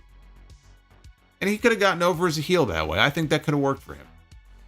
But that's just one idea that just came off the top of my head.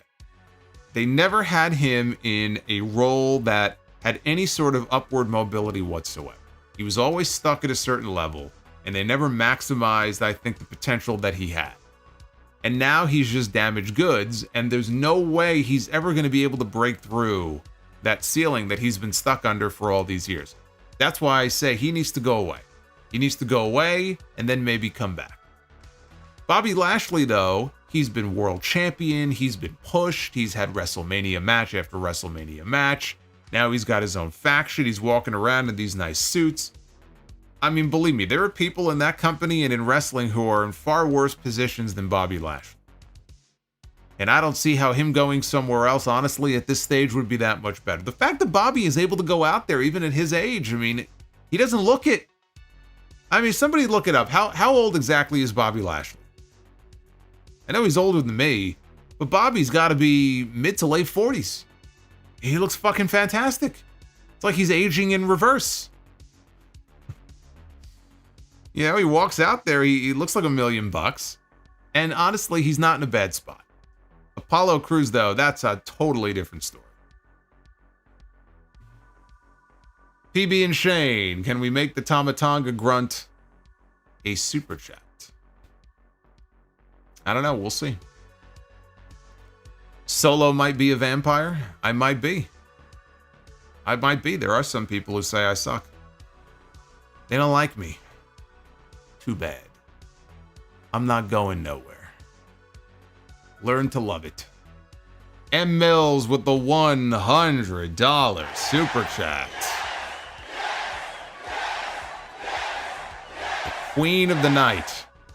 Bobby is 47 years old. Bobby Lashley is 47 years old. Amazing. The man is timeless. Timeless Tony Storm. We have timeless Bobby Lashley. Alex with the $25. What were your thoughts on Chris Masters' WWE run? Do you think they wasted the opportunity to make him into a main event star? No, because he wasn't ready to be a main event star. He was very, very young. I think he was like 23 or something when he got called up to the main roster. He got called up to the main roster way too soon. But Vince McMahon took one look at his body, and he probably excused himself and went into the bathroom to rub one out, and then he came out and said, "You're on the main roster." And he would come out every week, and he posed, and he was popping pecs, and they put him in the ring. I think his first feud was with Shawn Michaels. But he was way too young and way too green. You watch him now, I mean, he's very polished. He's obviously a lot more experienced now. But he is a classic example of too much too soon and being called up way too soon. You have a developmental system, where back then, what year was that? That would have been 2005, right? Okay, so they had the relationship still with OVW. Like, that's where he should have been. That's where he should have been. And he got called up way too soon, and I think that killed him in a lot of ways. He was not ready for the main event, so you can get that idea out of your head. I would not have pushed him in the main event. Was he wasted? I think he was. I think he was, just because they fucked up by calling him up too soon. And had they not have done that, if they would have waited another couple of years, by the time he got called up, he may have been a better performer. If he was a better performer, he might have gone farther than he did. That's what happens when you call people up too soon. Benjamin again with the 25. Benjamin, I salute you, sir. I've lost track of all these. The Juliet. Jericho said on Rampage that he is stepping down on commentary so that, quote, "I can spend more time on Dynamite and Collision, probably 3 or 4 or 5 segments a week, because you know I love having my face on TV. I will stop watching Dynamite if we have Chris Jericho in 5 segments on Dynamite every week. We will be able to cross that off my list of weekly streams if that's the case.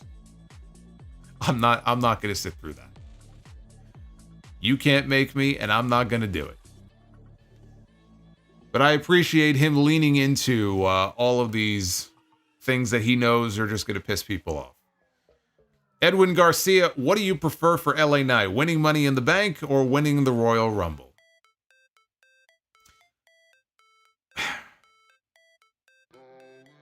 That's a good one. LA Knight is not going to win the WWE title.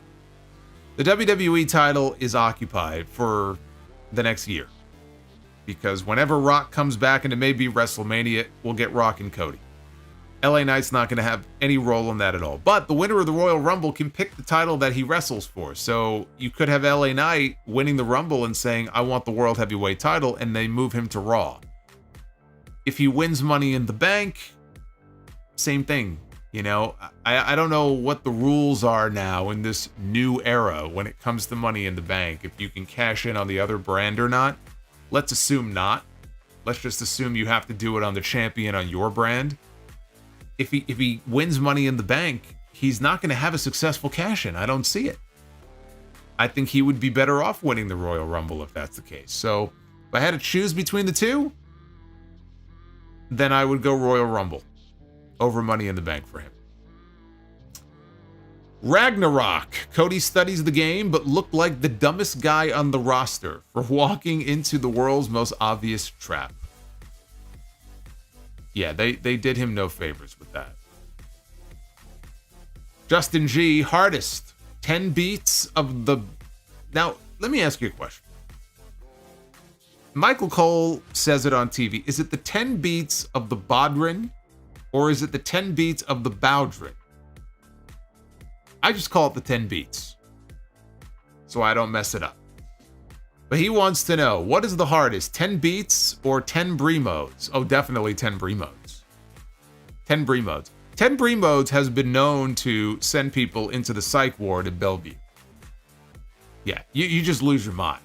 You just go crazy. You completely have a break with reality and just go bonkers. So, definitely Brie mode, for sure.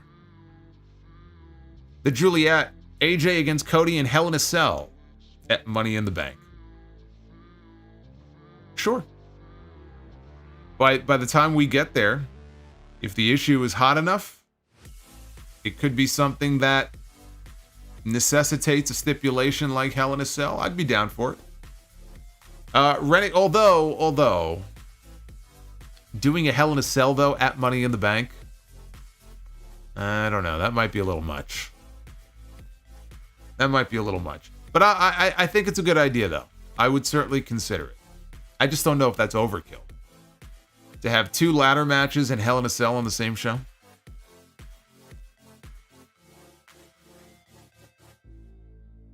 Do I hear a Brie dozen? What are we? I think we're up to 11, right? Renegade. Sad to see the end of the month of Mariah May. Sad to see the end of the month of Mariah May. Oh, okay. All right. Thank you, Renegade. It took me a little while. Barry MK with the $23 super chat. Have you ever seen the WrestleMania 19 video game where your wrestler gets fired and he gets revenge by attacking the workers that build the WrestleMania stage? I have no idea what you're talking about. Is this like a fan-made game? Is this a real thing? I'd love to play it. But I have no idea what you're talking about. I've not heard of this. Unknown 20. Hey Solomonster, if you were the booker of the turning of Bianca Belair heel, how would you get her over as everyone is used to her being a babyface? I don't think it would be very hard at all. I think Bianca has a great heel run in her. I mean, just her coming out and talking about how I'm the best, I'm the EST, and waving that braid around. Believe me, I think that she has got a great heel promo in her and a great heel run in her. She can go around whipping all the baby faces with that braid, you know, leaving welts all over their body.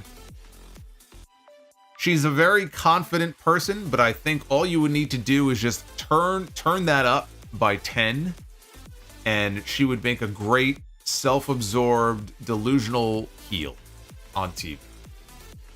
And I've always said, you know, pair her up with Montez Ford, and the two of them would shine. Montez Ford celebrated a birthday today. You know, Montez Ford is the birthday boy. He's 34 years old. And I'm wondering how many more years are they going to wait to pull the trigger on a singles run for him? You're going to wait until he's 38? 40? I always viewed him and Bianca one day as the heel power couple together. I'm just waiting. Happy birthday, Montez Ford. Even though he blocked me. El Masse with the $25. Mercedes Monet's dance always reminds me of Elaine's dance from Seinfeld. It's not that bad. Although I see Will Ospreay is, he can't stop himself. He can't stop himself from doing the, now what is the dance? Is it just this? Is that the dance? It just goes like that? I don't know. What is that? It's not as good as the Prince Nana dance. I know that. Darth Panic. When are we getting another episode of Solomonster laughs his ass off? Ted Cruz edition. I don't know. It's just one of those things. It's just one of those things. It just happened out of nowhere. It's like something that goes viral. You can't predict it. It just happens. It just happens. Prince Vegeta 95. The TiVo guy was there. I couldn't really talk.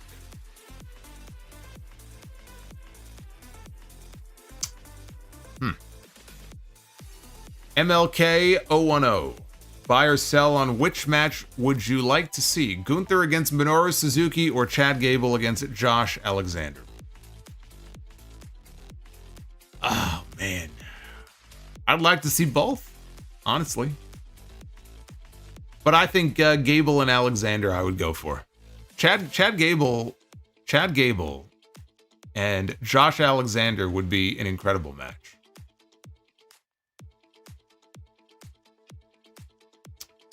Mike Witt. Hey, Solo, how are those Mets doing this year?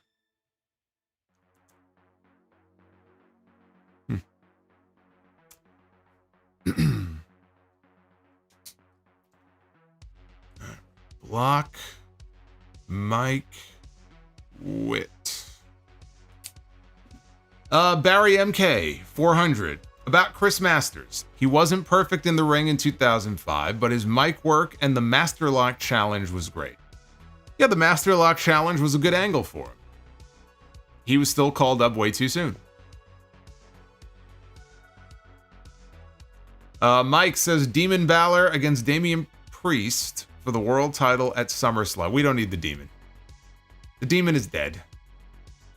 The Demon died when he fell off the top rope against Roman Reigns. May he rest in peace.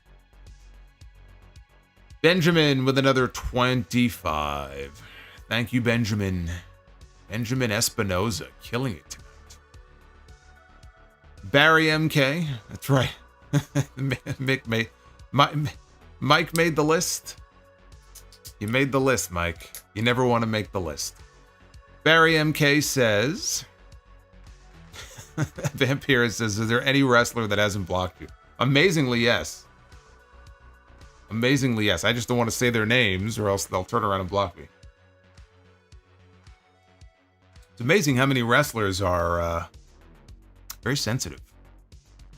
It's amazing how many wrestlers I've never interacted with who have actually blocked me. It's incredible. It's as if they listen to the show and they hear things they don't like. That's okay. That's all right. Barry says that WrestleMania 19 game is real. It was made for GameCube only in 2000. Oh, so it's a real game produced by a video game company. I see. Produced in 2003.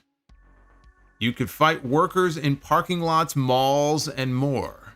I didn't have GameCube, so I wouldn't have been able to play it anyway. But I did not know that. I did not know that was a real thing. I just learned that here for the first time. How about that?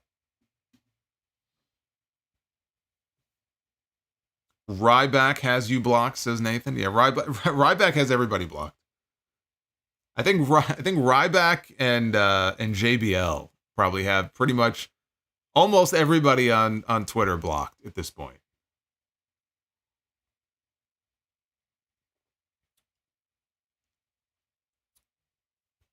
THQ produced the game. All right, so it was a real game.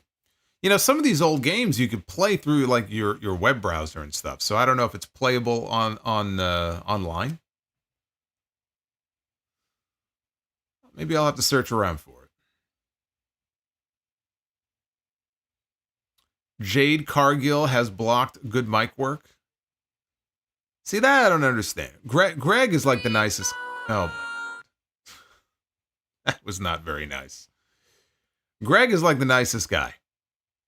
What could Greg have said to get him blocked by Jade Cargill? I don't understand. That doesn't make any sense. What console did I have? What console did I not have? I had a couple of Ataris. I had the original Nintendo. I had the Super Nintendo. I had the Sega Genesis. And I had the PlayStation. The original PlayStation. PlayStation 2. And that's about where my gaming stopped. That was it for me. So, I didn't have Neo Geo. I didn't have Saturn. I didn't have Dreamcast. I didn't have GameCube. I didn't have N64. I didn't have any of that stuff.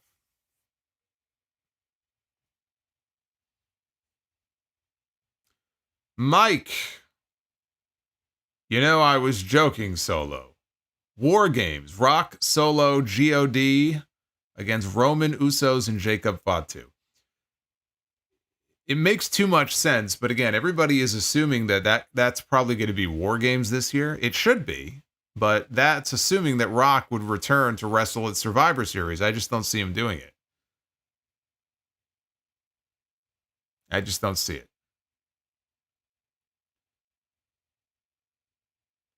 Did I miss any? I mean, I said Dreamcast and 32X. I didn't have that either. The Sega 32X. Cameron Spencer. Fans of the Angle Shane King of the Ring match are bloodthirsty, blood-sucking vampires. They can F off for supporting barbaric matches. Well, Cameron, do yourself a favor. And whatever you do not watch Full Gear 2023.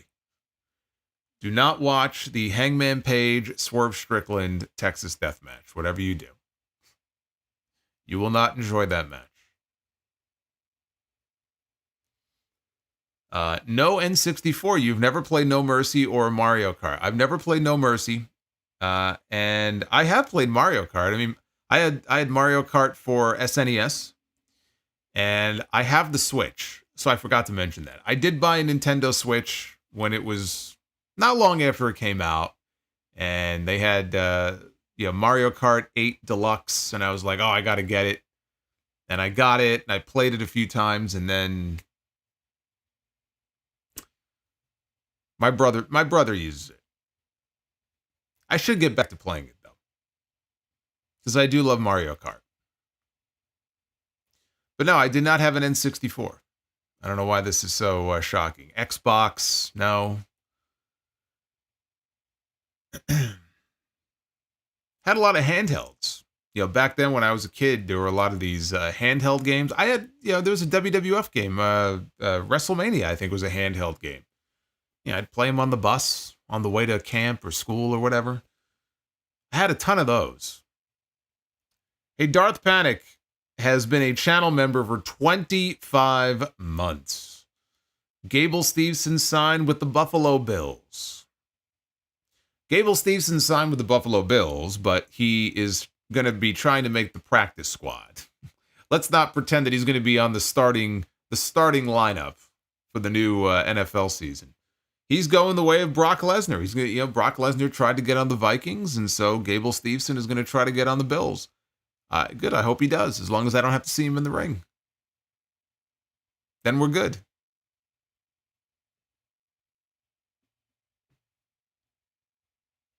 Yeah, but like Crash Bandicoot and stuff like that, I never played. I played Donkey Kong Country. I enjoyed that, but I never played Crash Bandicoot. I never played Kirby. Remember Kirby? I never played Kirby. Tiger Electronics, yeah. Tiger produced a lot of those handheld games. Double Dragon. Used to play the Double Dragon handheld game. Oh, you're taking me back now. Double Dare. Oh, Game Boy. Yeah, of course. How could I forget? I had Game Boy. Yes, I had the original Game Boy. My God. How could I forget that? Not the Game Boy Advance or Game Boy Color that came later. I had the original Game Boy, and I had Sega Game Gear. Game Boy, I used to play Tetris all the time. I still have that Russian music I still have in my head. And so when I got my Miu Mini, my retro handheld that I got a few months ago, one of the first things I did was, because Game Boy is one of the consoles you can play on it, I played the Tetris version for Game Boy. So occasionally, like, I'll go to bed at night or whatever if it's not too late. I got my Miu, and I'll bring up Game Boy Tetris, and I'll play it on there. It still holds up. It still holds up. It's still fun. Yeah, Donkey Kong Country was a very fun game. I love throwing barrels at people. That was very fun. Castlevania, I never played any of the Castlevania games. I played the Mega Man games. I mean, there were so many of them. I don't know which ones I did and which ones I didn't. But, yeah, the Mega Man games I played, but was never a Castlevania. Final Fantasy, I've never played a Final Fantasy game in my life. I couldn't tell you the first thing about Final Fantasy. I couldn't tell you anything about it. What's my record in Tetris? I don't know. I don't remember. I was pretty good at it, though. I used to play Dr. Mario. Did I play Pokemon? No. I was not a Pokemon guy. In fact, when I was a camp counselor, there were two things that were very popular at the time. Pokemon cards, and I think Magic the Gathering was still popular. I mean, I did that too when I was younger. But more so Pokemon, and I used to take them all away, you know, because they weren't allowed to play them. So they would have the cards, they would have, oh, give them to me. So I confiscated a lot of Pokemon stuff. I just never actually played it myself. Metroid, no. No, I never played Metroid. Never played Metroid. I was very weird with what I played and what I didn't play. I probably would have enjoyed a lot of this stuff. I just never played it.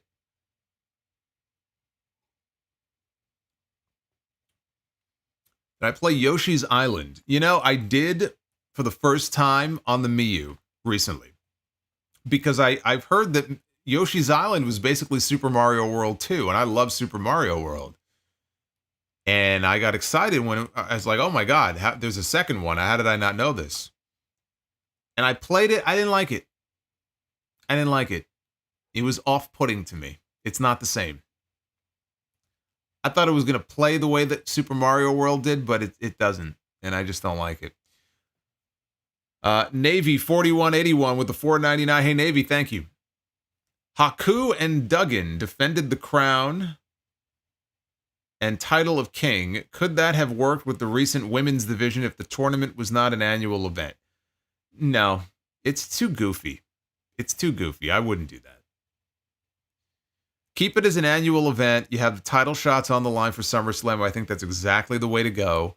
It's like what AEW is doing now with the Owen Hart tournaments. The winners go on to All In, Wembley, wrestle for the world titles. I think that's exactly the way to go.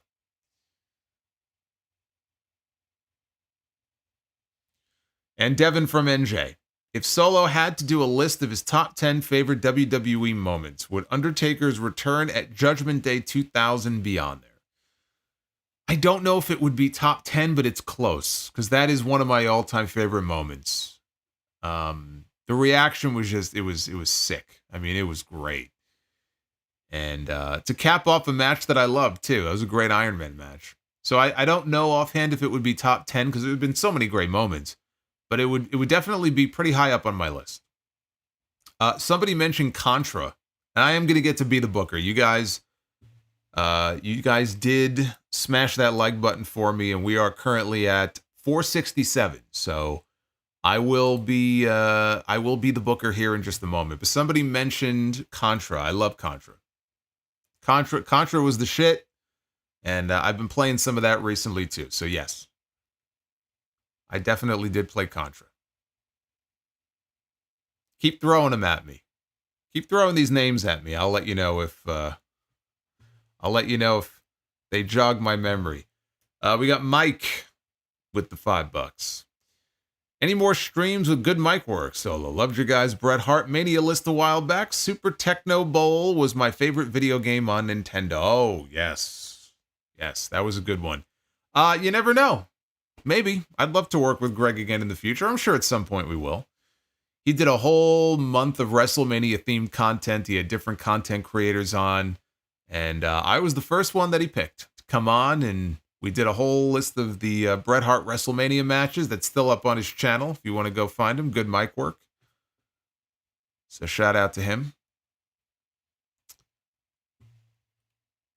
And Isaiah Roca. Camp Counselor Solo confiscating Pokemon cards. What a menace.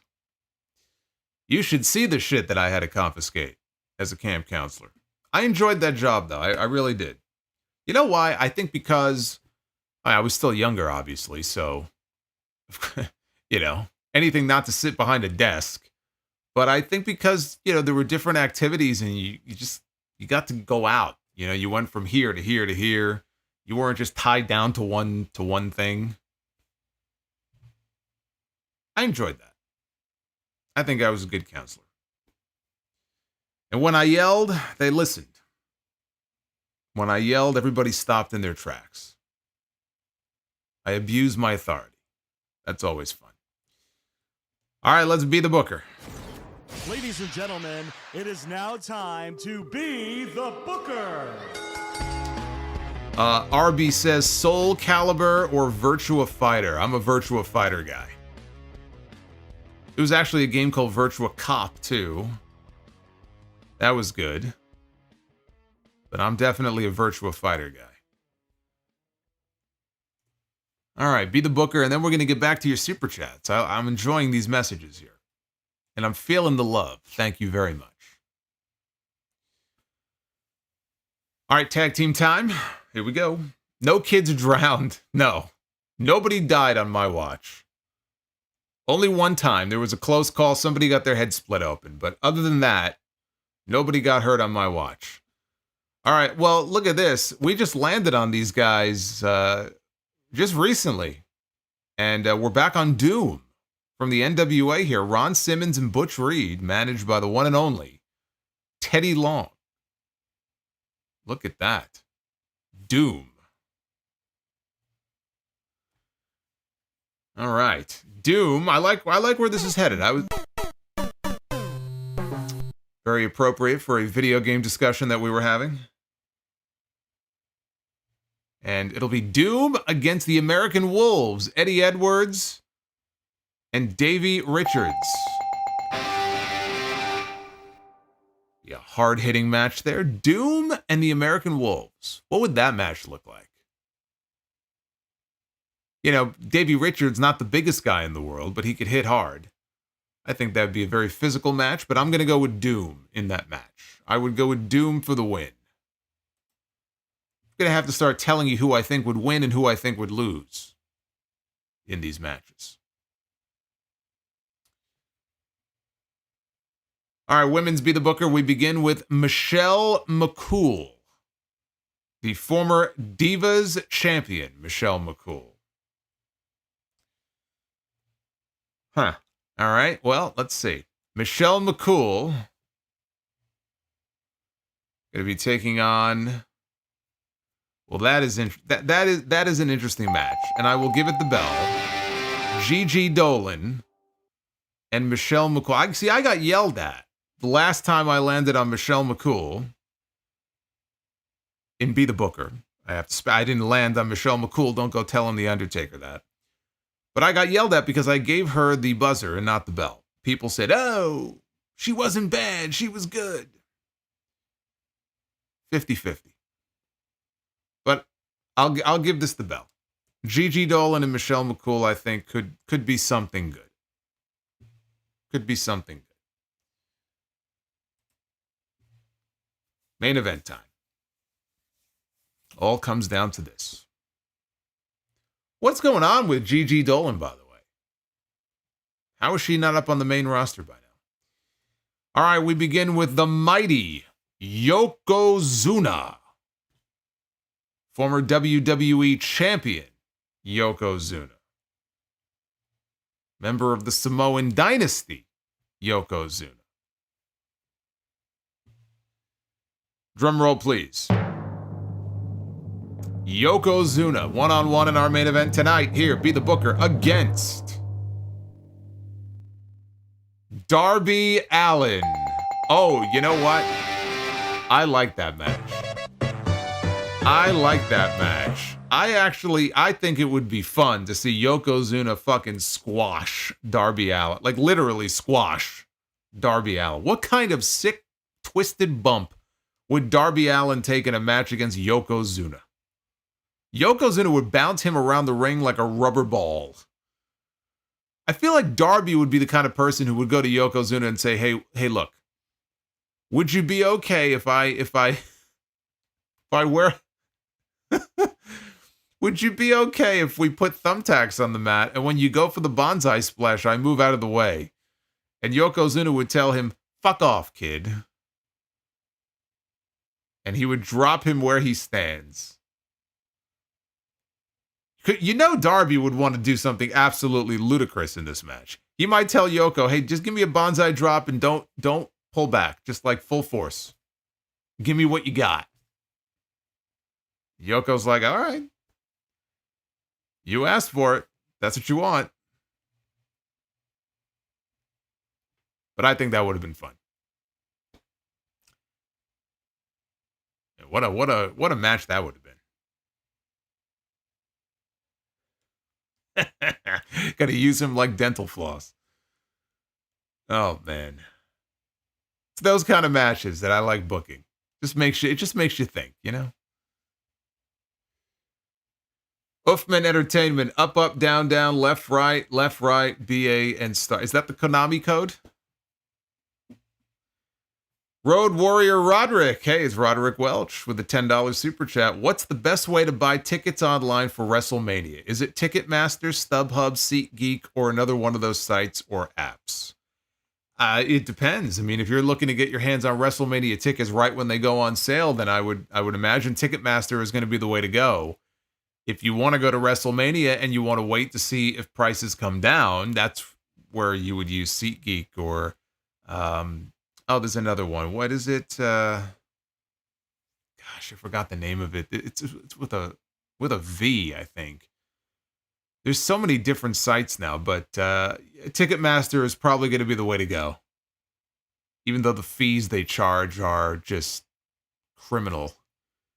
With any luck, though, they'll be broken up soon enough. Fuck Ticketmaster. And Boots. Rumble Rose's video game. Doesn't ring a bell. Doesn't ring a bell for me. Any other games before we get out of here? I think we named most of them by now.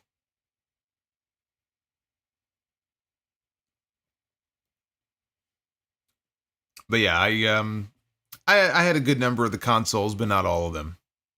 I think N64 is the one that I kind of missed out on. I think there was some good stuff on that one.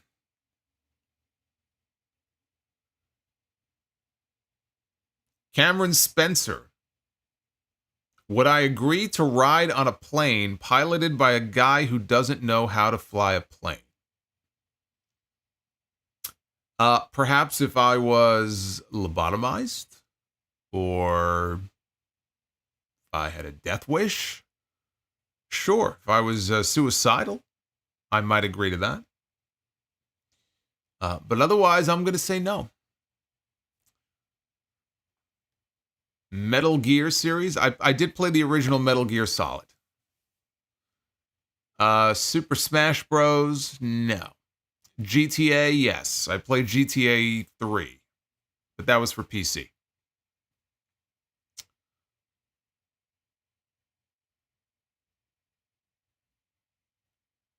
Yes, indeed. As of, what time is it? 12:30. As of midnight, Becky Lynch is officially a free agent. I'll talk more about her and all the other contracts coming up on the podcast on Sunday, if you want to get my thoughts on that. Jeremy Thunderstrikes, you ever play WCW Backstage Assault? It sucked. I never did. Road Warrior Roderick, as always, appreciate the good info and have a good night. You're very welcome, Rod. Thank you for the love. Rowdy Roddy. Paperboy. I love Paperboy. Paperboy is one of my favorites. Love Paperboy. Marble Madness. Marble Madness drove me absolutely fucking nuts. Trying to make sure that friggin' marble didn't fall off. Bart Simpson, yes, against the Space Aliens. I did play that as well. Yep. Pole Position. I love Pole Position. Hey, going back to the Atari now. I mean, that was Pitfall for me. Jungle. I almost said Jungle Boy. Jungle Hunt. I think Jungle Hunt and Pitfall were my two favorites for the Atari. And Pong, of course. Zelda. You know, one of the reasons I bought the Mii U, I haven't played it yet. I never beat the original Legend of Zelda for Nintendo. Never beat. I tried. Could not beat it. I got so frustrated I gave up. So one of these days on my retro handheld, I'm going to attempt to beat The Legend of Zelda. This has been the bane of my existence now for almost 40 years, and I am determined to beat this freaking game. So I will keep you posted on that. Frogger, yes, I played Frogger. Galaga, I never played Galaga, believe it or not. Never did.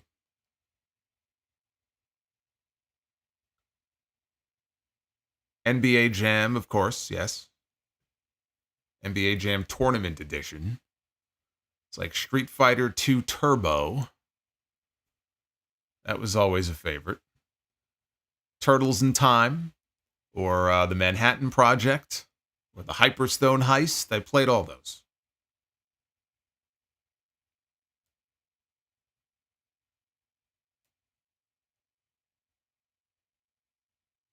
Nick Grosso coming in with a $9.99. Look at Nick coming in late here.